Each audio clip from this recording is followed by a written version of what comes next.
Guys! Welcome back to my channel. Yan guys, good evening sa lahat.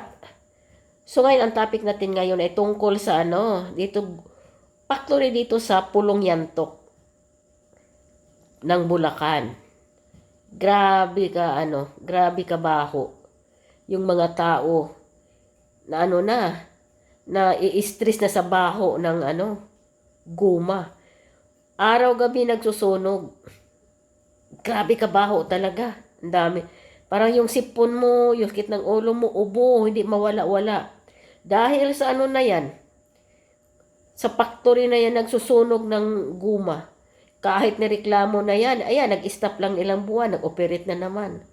Ay ano ba yan? Paano naman yung mga dito, mga tao?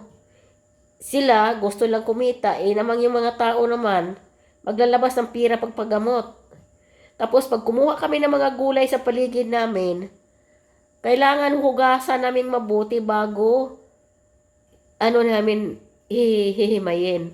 Kasi nga didikit yung doon, yung mga dumi, yung mga usok na napakaitim. Naku, kailangan palagi kang nakamidyas kasi pag nakapaa ka, wala kang midyas. Pagpasok mo sa CR, didikit yung itim doon sa CR. Didikit sa tiles. Grabe ka grabe itong na to, factory na to. Sumubra ka Sarili lang nila ang iniisip magkapera ang mga tao.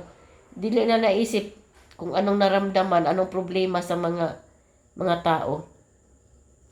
Grabe talaga itong dito sa Pulong Yantok na guma. Ay, mangungo na lang sa sipon. Kahit inom naman ng gamot, hindi kagaling-galing dahil sa nai-inhale yung usok ng guma na yati na yan. Grabe ka, So, yan guys.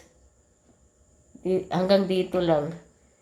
Naglabas lang kami ng sama ng loob, Thank you guys for watching.